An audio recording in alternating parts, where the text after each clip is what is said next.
the podcast isn't over. We have another. Actually, this could have been 5 podcasts. Maybe not, but we have Love Is Blind UK. We had the finale, and we already talked about that in a previous episode. Just look at the episodes, 2 episodes before this one. But we didn't get a chance to talk about the reunion, and so let's cover what we can about the reunion. We watched it when it came out. Was that Monday Yeah, or Sunday? Monday. And we had a surprise right off the bat. Yeah. We saw that Sabrina and Steven First and foremost, weren't sitting next to each our other. golden couple has separated, shockingly. And it was like they were like combative. Like they were not even good in a friend terms. place. Like they Yeah. were like, we crashed and burned, baby. It was horror. It was sad to watch. Yeah. I was editing our finale episode coverage Mm-hmm. after having seen the reunion. Mm. And we were just like, oh, yeah, Steven and Sabrina, man. Yeah, they're solid. Yeah, we have zero doubts. They're Yeah. going to make it. We're going to go a long time. They didn't make it. I think you said it best. You said they didn't really have any struggles. So then when they did face some struggles, they just like truly did not work together to get through it. Right, because when you're deciding, do I want to marry this person, oftentimes most people go through conflict, struggles, and you see how that person handles conflict. You see how they handle struggles. Right. You see how they handle distance. You see how they handle. And I think that was part of it seemed like that was part of the problem, was that they were long distance. Yeah. And they weren't. And you know what? On the very last episode, she said, like, I think he'll come live in Belfast. And he said, I think we'll live in London. And I was like, uh-oh, they have not talked about that. And that was pretty apparent when they were kind of rehashing what had gone down. Yeah, there's oh, go ahead. Well, I just was going to say, but then it also sounded like he had pretty significant money troubles. Yeah, that's what I was about to say. We were getting her perspective, his perspective. You know, the reality isn't always somewhere in the middle exactly, but it is, you know, it has to be somewhere in the middle, you know what I mean? But maybe not the exact middle. But anyways, yes, it did seem like he lost a lot of his business and was scrambling hard. They hinted about, oh, that was hard for you bouncing back, you know what I mean? She said, I had to buy, you know, you Uber or something when you wanted to go to the gym when you were in Belfast. He said he couldn't come for Christmas because he didn't take care of his finances and couldn't afford presumably a plane ticket to travel to go see her. But she didn't like the way that he just like made it like it was no big deal, and it was like the day before he was supposed to leave. Right. And then communication was also an issue, and that he said she didn't like to talk. He doesn't like to talk on the phone unless there's something to talk about. Which I'm like, you know, that would drive me nuts. More power to you. You know me. I was calling you like, remember in the beginning I would call you every day after work. Still. Well, I still do, but I was just like, yeah. So I verbatim remember being like, yeah. So I'm probably just gonna call you after work every day now. Yeah. And you were like, okay. Yeah, that's Did we have a lot to talk about? No. That's what I was gonna say. Like, yeah, I mean, that's just how. Sometimes people can be. They just want to talk. But he's not a yapper. Thankfully, we're both yappers. Yeah. Hence the podcast mics. But yeah, so they had communication issues. They had money issues, and not only that, they seemed to just kind of have compatibility issues on how they saw things. Well, it just seemed like there was no like compromise, no bending on either's end. Well, it sounds like she did go. It sounded like she tried. Yeah, so I don't want to say there's no compromise. It didn't sound like she was obstinate and didn't want to do anything, but it just felt like a lot of those times you can work through things like that when you really love someone, and it's not only about love, but a willingness to work through someone. Like you know what I'm saying? But when you decide that they're not worth it to work through, that's how you end up sitting on separate couches at the reunion episode. True. This was not like Love Is Blind Mexico where they had a reunion circle that lit up, so that was a minus. That is a unique Love Is Blind Mexico thing. Exactly. They needed that, but they didn't have it on the UK. Yes.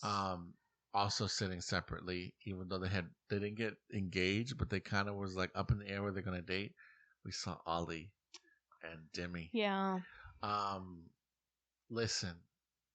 Ultimately, it was right. Yeah. They're not supposed to be together. Yeah. And if they're not going to end up together, I'm glad that it happened in a way where Demi got to feel confident in herself. Same. Make the decision for herself. Same. And not be brokenhearted. Same. And I feel like we need to say this too, because I was recently just listening to our other podcast too, and we were talking about how they really painted this picture of like Ollie's not gonna like Demi because of her looks, and Ollie was like, I just need to speak up on that because that was never the case. Yeah. I've dated lots of people who look very similar to her body wise. Yeah. And I don't really appreciate that they kind of painted me in that light. And I really like that he did that. And then Demi called out Kat for saying, yeah, I don't think that they're going to work out in the real world, but I don't want my mouth to get me in trouble. Yeah, Catherine had a lot of things that she had to kind of own up to, but not really. On the reunion, they went so easy on her. I'm just saying, I meant it like this. There are a lot of things that Catherine did that she deserved to own up to. I'm not saying that she did. But she was so checked out, and she handled it the best way you can if you don't care anymore. Or if you just wanted to move on, is just to go like, yep, I said that. I didn't mean it that way, but yeah, you're valid, and move on. You know what I'm saying? That's the best way you can do it. It can be frustrating because you want to be like, no, you have to just. But we saw from Catherine on a TikTok of a radio interview she gave prior where it's so clear she doesn't care. She was with someone else from the pod. Yeah, she said she's dating someone new from the pod. They've been living together for like a year now. Right. Which means they got together very shortly after. Right, and it also means that like if you've been dating someone for a year, that ex from a year ago is a long time ago. Yeah. So her and Freddie is old news to her. The show, just one of her many dating reality shows that she's been on. It's just weird that they didn't. I mean, that they didn't even talk to her about that. There was so many things that they didn't even like. It was just like the very end. They talked to Kat and Freddie and asked them like what had happened. Right. And they were basically like, yeah, just didn't really work out. And that was pretty much it. They didn't talk to her about her flirting with Sam. They didn't talk. They kind of talked about the earrings. Right. But they didn't. We also heard on another podcast that she had actually changed out her ring after she talked to Sam. Right. She went and bought herself the ring she really wanted. Right. So then the matching earrings matched that ring. Right. So like we didn't hear any of that on the reunion. Right. Yeah, no, she got off the hook easy, but she didn't dwell on it. She's clearly moved on. Yeah. Freddie was, he was still being very kind to her and respectful. Yeah, and they were both like, oh, we're going to be such good friends. She was like, oh, you even changed me for the better. So there was no ill will, seemingly. Sister Barry was like sitting there like, yeah. And I was like, yeah, that's right. Yeah, I liked that. She was like, I have zero regrets. I'm glad I spoke up. Right. But then another thing was Kat was like, Freddie is so funny. I just laugh and laugh and laugh and laugh and laugh. I'm like, dude, you literally were like annoyed at him for being funny, for trying to be funny. Well, I think she's seen the response of Freddie from the public, and I think she's kind of playing into that. If I had to guess, and playing that because she knows people liked his free caregiving, carefree, attitude, and he was very still kind of calculated, but they even acknowledged that his sister acknowledged he wasn't his normal self. She had said it before. Yeah. Now, Freddie, like Jonathan online, is just the most popular man online. Oh yeah. Girls love love Freddie. They love Freddie. They are ride or die for Freddie. He seems like a good guy. I don't think we've blasted him. Oh yeah, he'd probably be on Perfect Match. Yeah, definitely. Um, Let's get Freddie and Jessica. no, people have Okay. been saying that. Why would we want Jessica to? Why would we risk that on anybody? Jessica sucks. I just feel like No, Jessica sucks. okay, sorry. Why would we want? I would never want to hook her up with any. Okay, Hook her up with any of my friends. Anybody that I care about. Freddie's a good guy. Okay. Wow. Harsh. You're gonna get canceled for that. No, I'm not. Okay. There's a strong anti-Jessica contingent that I'm a card-carrying member of. Wow. Okay, and when are you Jessica's number one fan? I don't know. I'm shocked. Why are you? For some reason, I just are you thought, on her PR team? For some reason, I just thought they might make a good match. No. Okay. Okay, and so what other couples we've got? Before we get to Nicole and Benaya, they had Sam come out. Such a waste of time. And he also was. It did not go at all how he wanted and anticipated. I'm sure in his 5 minutes of fame to go, he was called out for his behavior, how he acted, and what I really liked the most, I think is the most I'll say on it, is he was talking and they said, do you have any regrets for bringing up the thing? And he was like, I was talking, blah, blah, blah, blah, blah, blah. And Jimmy finally was like, apologize to Nicole. That was the best. Please, Jimmy's apologize. The best. And he finally did. And that's really all we needed. And then Nicole was like, why did you even say that? It was a lie. And he was like, I know. Yeah. It was a lie the whole time. Yeah. The lies. Yeah. So that's all we really needed, or I want and care about from Sam, is that he apologized, and he did, by force almost though.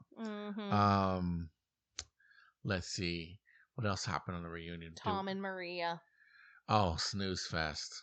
Well, I think, when they broke up, Maria really didn't have much to say, but on the reunion, she was like, you disrespected my whole family. She was like, you were talking about how we had such different values on, what a strong, independent woman looks like. And you basically said, my whole, you were basically dogging my whole family, who are all strong, independent women. Yeah, you said you want your daughters to be raised by, as to be strong, independent women, which insinuates that her mother didn't raise her and her sister to be that. Yeah. And so she was just people, they were asking, like, did you, like it at all? She's like, yeah, we had some good times. She was not like, it was a beautiful relationship that I learned a lot from. He was very much like, no, we were not meant to work out. But do you think that she was going to say yes? Or did she say yes? I can't remember. No, you don't think she was? Yes, no. Okay. Because I don't know. I almost thought she... No, definitely not. Okay. And then they cut to Tash, and they were like, so was there... And she was also like, oh, actually, no, I also don't like Tom. Yeah. I used to at one point, but, I also watched this season, and no. Yeah. And she also was kind of like, it's such a long time ago, y'all. Like, Yeah. And so they had that. Again, it was, maybe it was more if we were coming off the finale, but the momentum with them, I feel, ended way before the altar, and having them sit next together on the couch. Yeah. We all knew they weren't together. There was no shock or surprise. Yeah. But thinking of Tash did make me think of Aaron, Aaron was a guy who was on the show in the cast. Oh, yeah. And was just seemingly Ollie's best bud. Yeah. And he sat next to Shauna, I believe was her. Shauna?